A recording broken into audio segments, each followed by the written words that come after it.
Good morning. It is April 14th, 2024. And this is Mazes and Muses, roaming the labyrinth of creativity. We have a different opening each and every time. Steve Conley, how the hell are you? I the hell am good, Dan Taylor. How the hell are you?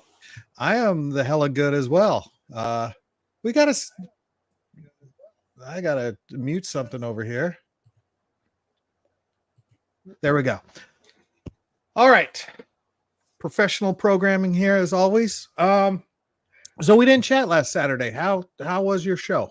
It was great. It was great. I was at the SC Comic Con, the South Carolina Comic Con. They are in Greenville, South Carolina. It is the show celebrating its 10th year.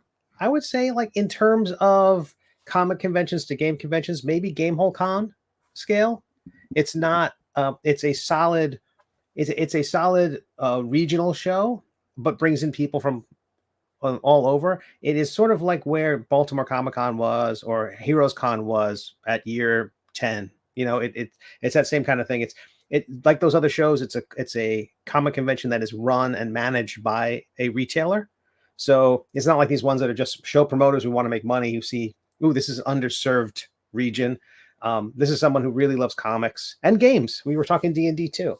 So I brought comics and game stuff. My table is about split 50-50, and each sold equally well. The D&D stuff brought over one group of people, and the comics brought over another. It worked out really, really well. Yeah, I could ramble on, depending on how much rambling time is allotted. What was the highlight? The highlight for me, game-wise, was someone coming up and saying, "I use your magic." Someone saw my the Cheers cantrip on Instagram, have been using it in their campaign. They saw that because the last image in the slideshow on Instagram was Intoximancy. I want to get that book. I use that. My bard uses it. It replaced Vicious Mockery.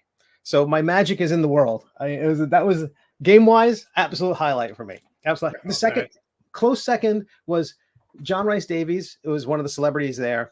He is a lovely person. At the beginning of before the show opened each day, it's a 2-day show. He would walk up and down the aisles. He did half the convention one day and half the convention the next day, just saying good morning and waving to everybody. Little security entourage following him. Didn't stop to chat with many people unless it was like someone had done a painting of Gimli, but it was great. He was like, it was just a lovely person. So you're working on your illustration of Gimli now. I'm not the rapid responder that you are, Dan. You gotta move when we had a quick sketch done and hold it up as he walks by. When the fire's hot. Yeah, Saturday you saw him doing it. Sunday you have it showing. You know, I imagine that you automatically role play out a situation where I give him the sketch, and suddenly next thing you know, he and I are having breakfast, and we're fast friends. And that's my goal with everything. You know, you see me operate at conventions.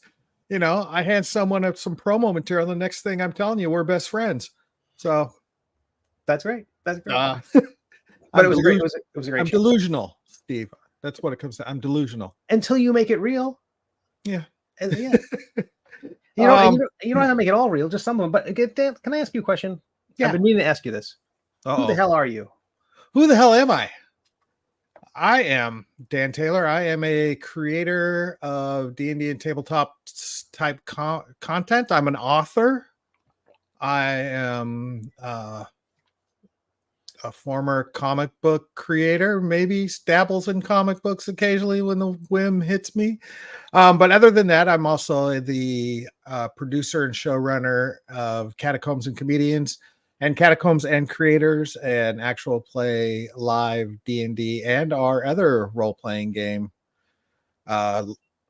properties at comedy clubs and conventions. And who the hell are you, Steve Conley, besides South Carolina's #1 D&D comic book co-creator? Well, I also want to say you're also pin manufacturer, novelist, novellaist. Novellist, yeah. I the hell am Steve Conley. I write and draw the webcomic The Middle Age. Episode 300 is now available free to read online. You can read all 300 delightful episodes. It's about a knight who's in love with a dragon and has a magic sword that hates him. Can you tell I've been repeating those lines over and over again at South Carolina Comic Con?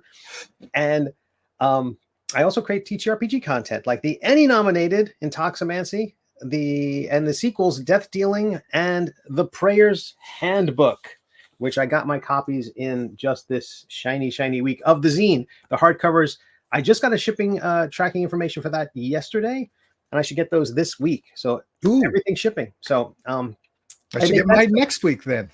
Yep, yours will be prioritized. Yours is coming in a larger box because it will include this. So modeled after me. You have more books. And also I'm the upcoming Nibblemancy, which is there's a placeholder at nibblemancy.com. That will be my Kickstarter launching this week for the sequel to Intoximancy. Yeah, let's talk about crowdfunding right now. First, let's kick off with that. So you've got Nibblemancy. It's going to start next week. Yep. You got the day yet? For Zine Quest. For Zine Quest, yeah. At present, I think Thursday. Okay. And have you, now I've heard Tuesday's the best day to start campaigns. Have you done research? Is Thursday? I've done 10 Kickstarters. I don't think that's enough of a sampling to know what's better. I would imagine that Kickstarter and BackerKit might provide the most information. I know that Tuesdays and Thursdays are best for email blasts, according to people. Now that comes from not from comics creators or Kickstarter people. That comes from all email. So that refers to, people sending, Macy's sending out things like that. A totally different scale. And that means open rates. And when I say better, it might just be fractionally better, like 2% more opens if you send it on a Tuesday. The one thing that almost all the marketing people agree on: don't send it on a Monday and don't send it on a Friday. Well, that makes sense, right? Because Monday they're got to catch up after the weekend, and Friday they don't give a shit anymore, and they're looking for the weekend. But entertainment content can do better can have better open rates on weekends. So we might fall into that category because it's leisure time. They'll skip the ones from Big Lots and Walgreens, and they'll say, "Oh, Dan Taylor," and they might open that one. You might get a better open rate. So again, not enough information from what I say. I just prefer to start mine like around noon on a Wednesday or a Thursday. Tuesday might be better, but I just I'll always spend one more day noodling the graphics or something like that. Now I've got a Kickstarter, a backer kit coming up that was going. I'm saying was going to start on 420. I tried to be clever, and started on 420, but I've decided I'm going to push that back because I want to get more momentum built up behind my high fantasy of 420 a 4D20 system role-playing game. I think that's wise. Yeah, I've got 3 conventions I'm going to this year. I've decided I'm going to take Jean Louise, and we're going to hit not WonderCon, Origins. Great. Game Fair. I just, I said, I'm going to bring my kid, and we're just going to, I don't have any shows there. I don't have any booths there. I don't have anything, but this is my recon. This is where I scope it out, because last year I scoped out Gen Con, and now I've got hopefully 2 shows going at Gen Con this year. So I've already warned John Kovalik and Matt Forbeck that I'm bringing my 8-year-old daughter. And I told my daughter that Matt Forbeck writes Minecraft books. So she's very excited about that. And then, of course, I've got Gen Con, which I've got more stuff to talk about Gen Con, hopefully this chat as well. And then I've got Gamehole Con, which I will have shows have been officially approved for Gamehole Con. And I'm going to have a booth there as well. So I figure, why waste those 3 opportunities of promotion? I agree. I think I'm going to push it back to where it'll end, not on Halloween, but towards the end of October. Okay. Because I think Gamehole Con's like October 19th through the 21st or something like that. Right. So that's my plan. So I still plan on releasing the game on 4/20/25. Right. So it's not going to push the project back. Dude, I think that's wise. I think that's super wise. I know how you. Having done this podcast for a year, I know you're itching to get it in front of people. You're itching to start the campaign. You have that kind of thing where it's like, oh, I've got this idea. I've got to put it out there. I've built 5 logos. I've got the URL. Here's a placeholder. The campaign goes live on Tuesday. And you don't give. I don't think a lot of the projects have had enough time to catch people's attention because so many people are fighting for attention. But I've seen your name associated with 4D20 in the last month almost as much as I've seen it related to Catacombs and Comedians, Catacombs and Creators. Like Troy, our buddy from GameholeCon last year, World of Game Design and Geeks Can't. He was like, I posted something and he oh no, it was a sculpt, I think, and he said maybe have something for Dan's 4D20.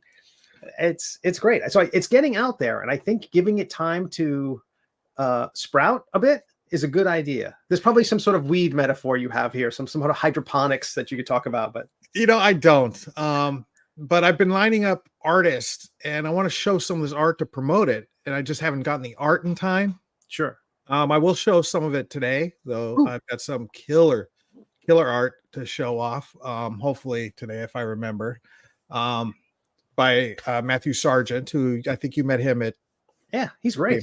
Yeah, he's doing a couple monster pieces for me.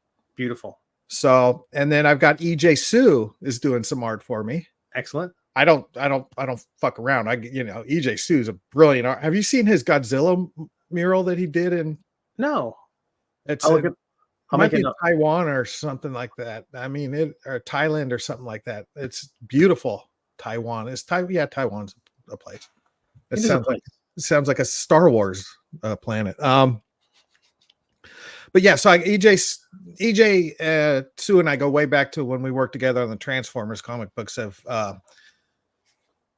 for IDW, and we've remained good friends. And I coerced him into doing a little art for me. He did one of the covers for Star Marshals, which the print version will finally come out soon. I've got news on that soon, hopefully. Oh, that's awesome. Yeah, I think all my printer woes are getting ironed out, and which is another reason why I'm delaying High Fantasy 4D20, because I've got so much going on right now, right? That I don't want it to get lost in everything else. I mean, I've got a book coming out Monday on Amazon. Pirate Tales, Legend of the Cat O' Nine Tails. So I want to be able to promote that and not have that my promotion, my tweets and posts out to the void, I get thinned out by all the stuff I'm talking about. Yeah, there's absolutely a higher percentage of someone missing out on one of your projects because there's so many. You know what I mean? I think that for folks like me who see your posts in fairly high rotation, I've got siblings who I never see their posts. It's just like the algorithm knows I'm everybody. Okay, internet algorithms know that Steve's interested in what Dan's doing. So, but I'm certain there's posts I haven't seen. Every once in a while, I go to your wall to see what stuff I've missed. It feels like, let me get the news. Let me get the newsletter, the recap. Yeah, I wondered why I didn't get as many likes from you. Do you do an audit at the end of the day? Like, let me check who has said anything. I'm like, what the hell is Steve Conley liking this guy's post and not liking mine? God damn it. First of all, I think it's not, my likes are not an endorsement because I like everything. So basically, if the algorithm puts it in front of me, I am like a the chicken pellet with the like, unless it's like, a sad cat story, and then it's like a sad face, and then I have to leave social media for 45 minutes while I, recompose myself. So that is going to be delayed. Again, I want to do some pre-launch. This is just never late. They arrive. An RPG project arrives precisely when it means to. I want to do pre-launch stretch goals. Like if this has 420 followers by the time we launch, everybody gets a sticker. Solid. That kind of stuff. Because I did you mentioned the pen manufacturer. I think it ends on the 18th, which is what, Thursday. I don't know. And because I was part of Pintopia, because I wanted to kick the tires on Backer Kit and see how it works, and I've been pleased with it so far. I still haven't utilized it to its full potential because I haven't had time, just because of all these immense projects that I'm working on. But I like it. Backer Kit, I feel confident having 4D20 High Fantasy on Backer Kit when it launches in probably late September, early October. I may kick the tires one more time, running another short one for Pirate Tales audiobook, because I found a narrator that I want to do it. So I figure, why don't I maybe I'll just do a little $500 one to pay my narrator for the audiobook, and everybody gets a copy of the audiobook. And I can also offer physical signed copies of the book. Smart. Because those are done. Smart. I can order as many as I want right now. They come in cartons of 64. So, so maybe just that, to help build on the Pirate Tales, and make sure that gets a little bit established. Because I think right now I'm number 111,000th in the bestseller of fantasy. So, yeah. But usually there's a subgenre. Like, have you chosen the 2 subcategories for your book? Yeah. Current, because I'm not gonna sugarcoat this right now. I think I've got 6 pre-sales of Pirate Tales, just the Kindle version, because it won't let me do pre-sales of the audiobook. I mean, not audiobook, the paperback. But currently the Kindle version, I'm number 11,382 in young adult fantasy. There we go. Ebooks. Now I'm number 20,688 in teen and young adult fantasy. Now, mind you, this is the same category as, Harry Potter. Oh yeah, he is. He is fortunate to be. So that's probably 10,000 other titles right there. Exactly. So like right on his heels. And then in Kindle Store, I'm 66,937 in all of Kindle Fantasy. So that's with 6 pre-sales. So take that. Take that, HarperCollins. Yeah, take that, Simon and Schuster. So hopefully Monday will be fun. I'll wake up and see, when it launches, and see if I've broken 5,000. Because there are a lot of books out there, and there's a lot of high quality. I mean, there's top notch young adult fantasy out there that I'll never catch up to, of course. But then there's a lot of crap. I just want to be above the crap. And there are people who have spent years. I talked with Jamar Nicholas, who's got his Leon series with Scholastic Graphics. Their stuff's done. Their stuff's planned years ahead of time. They've got posters for books that are coming out, next year. They're already deciding what end caps will look like. Their promotional campaigns, their promotional teams, their full-time promotional staff have laid out, here's what you get, and here's how many, you order X number of copies to get in a retail. It's a whole thing. The idea that we're just these scrappy people who are just kind of like, I'm going to do this book. I'm going to do it in between my 5 other projects, and I'm going to release it. And it's not connected to any of my other projects. And being a dad, and being a husband, and keeping a full-time job, and having a dog like Jolene. So, and juggling the creation of a full-on play system, game system for 4D20, and comedy club schedules, and it's bonkers how much we try to squeeze in to our lives, like and you in particular. And trust me, don't think that I haven't thought of, like, maybe I should just tone it down. What if I just wrote a book a year, but I don't, that's not in me. Yeah. If you could, you would have by now, but you can't. Yeah. Yeah. You spent a weekend with me at a con, I'm just, I'm sitting next to you buying domain names as I think I'm. Yeah. You're like, well, give me a second. And you're typing it into your phone. Like, you're a dervish. I take after Tommy Gofton in a sense, the guy that goes to 3 conventions in one weekend. Yeah. That guy's like, he's got, his outfits are like the Flashes. I think they're somehow like designed to be friction resistant so that he doesn't burn up on re-entry every time he enters a room. So Pirate Tales this Monday, and this pen thing you were talking about, it's a part of Backer Kits Pintopia. That's going to end on Wednesday or Thursday, we decided. And I'm at $995. Almost breaking 1,000. Now 700 was my goal. And again, this was, I was using this campaign to get email addresses and followers for my Backer Kit project. Sure. So this is, I'm not disappointed with the number. I've made enough money to cover the production of the buttons or the pins. That doesn't include postage. They'll pay for postage later. So that's all good. And it gives me enough money to buy additional stock of these pins for a promotion of said 4D20 high fantasy and Because Catacombs. you're already in backer kit, you'll be able to have the add-on store when they check out. Yeah, it's already on. Yeah, I've got 2 different add-on pins available right now. The Catacombs and Comedians Laughing D20 and the High Roller 4D20 one. So it's all good. That's all good. You know, of course, I wouldn't mind hitting 2,000 just to, you know, so I could buy myself a smoothie next week. But you know, I'm not gonna sweat it. But among your campaigns, this is one of the ones that has hit its goal in a more I don't know, more casual fashion. Because I know some of the ones you've said in the past, you might have set very high goals, and you found yourself at the last, you know, in the last 72 hours or so, trying to, you know, beating the bushes, trying to get across the line. But this one seemed to be like you hit it pretty quickly. I thought, like maybe halfway through the campaign. Yeah, halfway through, and a lot of it's because of the community, the Pintopia thing, you know. So that's great. No, so it's good.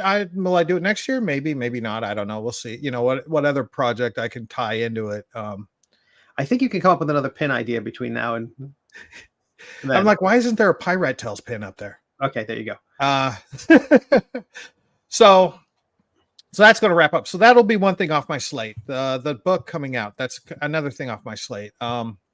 Let's talk Catacombs and Comedians at comedy clubs. I found out this morning that you can now go to Helium, Indianapolis and purchase tickets for our Gen Con Eve, July 31st show. That's great. Catacombs and Comedians at their website. It's officially posted up. Go get them. If you're watching this later, if you're going to Gen Con, you're going to be there the night before. We're going to have at least one show at the comedy club. If we sell out the first show, we'll probably add a second show. I've got 4 very fun stand-up comedians that I'll be playing Dungeons and Dragons with, and it'll be a great way to get all psyched and pumped for Gen Con. I'm waiting to get final approval on 2 shows at Gen Con. We'll see you on that, but it's been like approved for consideration, which is likely I'm in it. They just got to figure out where to put me. That's great. That's a big deal. Over the weekend, the last couple of days, I got word from Gamehole Con that I've got 2 shows scheduled at Gamehole Con. Saturday at 3 p.m., I believe, on that main performance stage, we'll have Catacombs and Creators, the D&D show. Excellent. And then Saturday evening or Saturday night at 8 o'clock, upstairs in one of the seminar rooms, we will have Catacombs and Creators, the Cthulhu edition. I love your logo for that, by the way. Thanks. The Cthulhu die. Excellent. The excellent use of tendrils. Yeah, why don't we have a pin for that? Yeah. Like I said, you'll come up with another pin between now and next Pintopia. I got to get that ready they got to have that pin ready for Gamehole Con. Mm-hmm. So, and Skeeter Green is going to be the DM for that one, or the GM, because I know nothing about Cthulhu. That's great. So I will be a player. Love it. With that one. I've already got Forbeck and Kovalik interested in being in one or the other or both of those games. So that's good. So I've only got to find a player or 2 for the other ones. So that's the convention shows. Let's get on to the comedy clubs. I mentioned Helium at Indianapolis. We're there. We have a show booked for the Lab at Zany's for June 9th. So we are coming back to Zany's. So I've got that. Tickets it's not posted on their site yet, but it will be soon. I've been promised. So if you're in the Nashville area, June 9th, we will have Catacombs and Comedians at that comedy club. So were you keeping up with track with how many shows I've got coming up? Because yes. I have 73. Yeah, or 7, I think. But yeah. 7. So again, 4D20 system, high fantasy. Just nudge it back a couple months because, you know, we've got this going on right now as well. And I want to make sure that 4D20 system gets all the attention it fully deserves. Excellent. I think that's wise. I've got an actual list here of things. Catacombs Comedians Lab, Zany's June 9th, covered it. Gamehole Con shows covered. Pirate Tales coming out Monday, covered it. Pintopia covered it. High Fantasy 4D20 backer kit delayed. Covered it. Boom. How do you like your experience? You mentioned briefly talking about using BackerKit with Pintopia. You like the experience so far. Does the dashboard feel like Kickstarter's dashboard? Um, more or less, yeah. I like the fact, it's for the most part it is. It's very friendly and it works real well.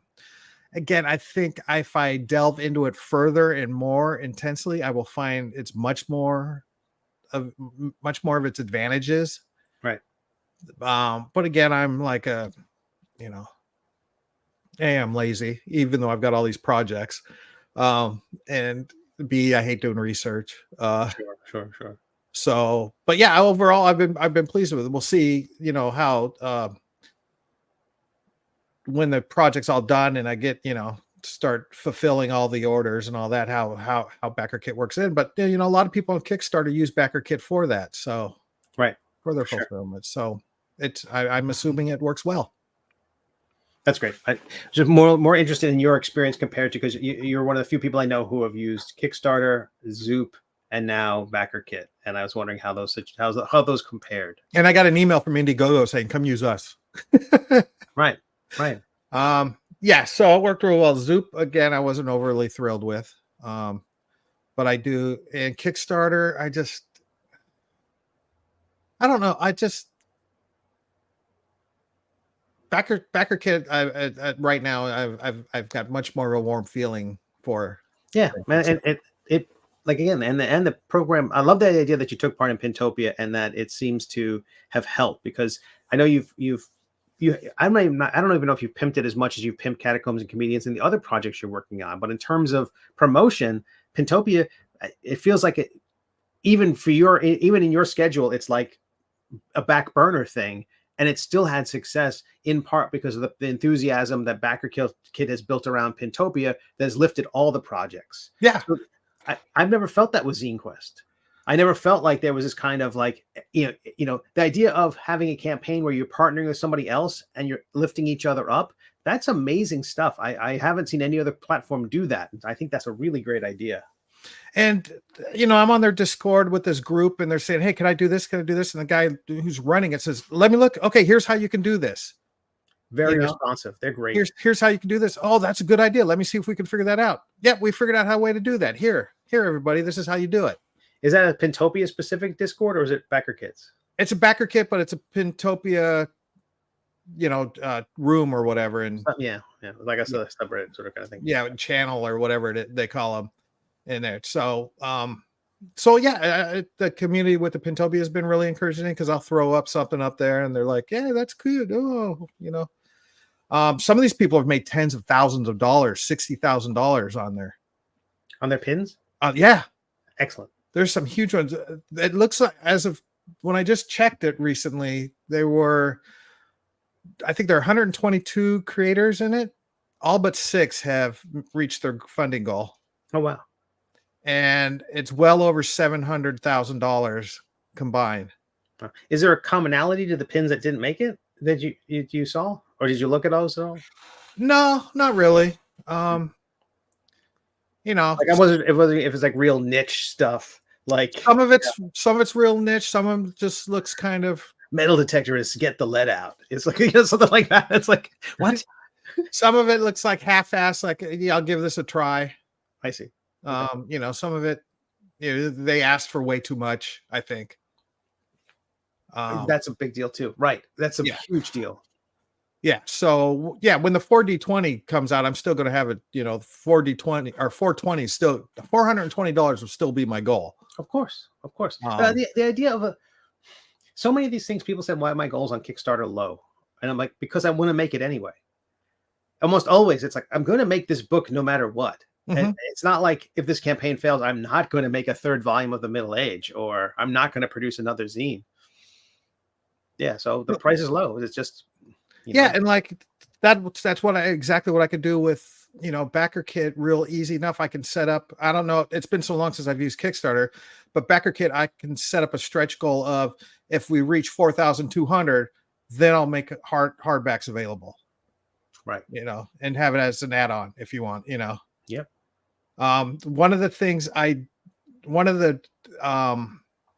pledges that I am going to have on the high fantasy, because I'm going to have physical rewards for the stretch goals, but I'm also just going to have digital rewards.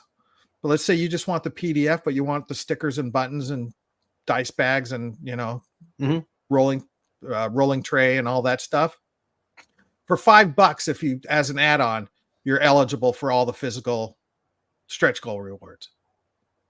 In addition to your, so that way you don't have to get the physical books if you don't want it, but you can still get all that. So yeah, the real perk for Backer Kit and why I find it appealing right now, and I've really been thinking about it, is the idea that the shipping is integrated. One of the real disconnects between your Kickstarter, and I've always used Backer Kit. I've used it for like the last 6 or 7 campaigns, for the after campaign sales and for the dashboard where I can see where all my deliveries have to go, which is beautiful. There's this disconnect between the way the Kickstarter handles shipping and Backer Kit handles shipping. But I'm such a big fan of letting people know what shipping is going to be beforehand. A lot of people just are doing a chart now at the bottom to let folks know. But to me, there's something about hitting that pledge button and knowing for certain how much you have to pay and that shipping you're done. But maybe I'm just old school about that. Maybe that's not a deal breaker the way it is. Does that ever affect you when you're backing something if you don't know if shipping will be charged later? No, that's neither here nor there. Yeah, because most crowdfunding campaigns I back, it's either A, somebody I know that I'm going to back it regardless, B, somebody I want to support, right, or C, that just looks damn cool, I want it regardless. Something you want and the price doesn't matter. Yeah, that's very fair. So did I okay, so talking about things that price doesn't matter, did I hear that you got the Lego D&D thing? That's great. With your little the exclusive mimic that was shipped separately, and I did get that because they sold out of those quickly, and everyone was like, "Oh no, we're not getting that." But I did get that like 4 or 5 days later. That's very funny. So I do have that. I cleared space to display it. I had still in the box. It's still in the box. I still haven't taken it out of its packaging box yet. I think I might do a stream where I build it, because it's going to take forever to do it. That's fun. And just before we got on, I was seeing if Lego had the PDF of the instructions to build it. Mm-hmm. And they do. So that way I'll be able to display the instructions while I'm building it too for my viewers. That's great. And I figured D&D, Lego, it might give me a few more followers. And so it'll be fun to do. And again, here's the honest truth. My 4D20 system is delayed because I want to build Legos. That's fair. I think there's a lot of understanding around when a 4D20 project gets delayed. I think the idea that I was like, I got a little distracted. Exactly. It's research, I'm like, huh. It was a Scrubs marathon, and that's how the rest of the day went. So yeah, I think I've covered everything I need to cover today. You covered everything. What is left to say, Dan? I'm exhausted already. This is meant to pump you up for the week ahead. So I've got to do my taxes this weekend. Mm-hmm. I still haven't done those, and they're due Monday. But that's not that big of a deal. And then I'm just going to eagerly sit here and wait, and hopefully Pirate Tales at Amazon.com. That's Pirat, no E. It's not pirate, it's Pirate Tales. And it will be on sale at Amazon on Monday. And Pintopia is going through Wednesday or Thursday. Yeah, whatever the 18th is. Gotcha. And and then 4D20 High Fantasy has been rescheduled till later this year, about 6 months out. And so the focus, once these 2 Kickstarters are done, and be taking care of that. You don't have to do anything. There's no fulfillment related to Pirate Tales, but once the Backer Kit, I'm really curious to see how the process is. Okay, the campaign ends, it's a success. I'm curious I'll be picking your brain about, okay, how long before you get paid? What has the checkout process been like? How have you enjoyed it? And then just watching the fulfillment of when you get the pins in and all that stuff. Have you already placed the order for the pins, or Are you I done have not. I because I was waiting. I just as soon have the money in hand, or not even the money in hand. I just wanted to know if we reached it. Sure. So I'm not. It's probably going to take 2 weeks or so until after it ends before I get the money. But If it's anything like Kickstarter, yeah. But I will probably put the order in the day it closes. Because I'm knowing that money is coming. So I'm not gonna sweat. Anybody dropping out of it or bad credit cards at that point. Right. But yeah, and through work, I've got all the packing material I need for those pins. So that's great. Well, that's great, Dan. Well, I know you got a sporting event to get to. I've got to get to my daughter's softball game. Well, this week I'll be doing setting up Nibblemancy to launch, and I feel really good about having the books in hand and the orders shipping out. 20 orders. I'll be shipping out roughly 20 orders a day. That seems like a doable amount. It usually takes me about 2 hours to pack up that amount of material. I know with your job, you'll be like, do that in 10 minutes. Yeah. But I put like a personalized note in it. You've seen, I put a note in each one. I triple check everything before it goes out and print each bit of postage by itself. But really happy with how this turned out. They did a great job. Beautiful, yeah. It's really the prettiest one yet. So we might have a future in this thing. Yeah, that would be nice, huh? Yeah. It's going to be a good year. Okay, so I will talk to you next Sunday. I think you will. Although next Sunday, if I'm right, next Saturday. Next Saturday is 420. And if you're celebrating, if you need to be out on the field doing research, I would understand. But if you also want to change this entire environment to be much more the interface to be high fantasy themed, I would understand too. Yeah, and that's another reason I'm not launching on 420 because it's Saturday. So yeah, have you already? Please tell me you know what April 20th next year. Actually, it doesn't matter because your Kickstarter is going to be in, like you said, October-ish. Yeah. So you get to pick the day.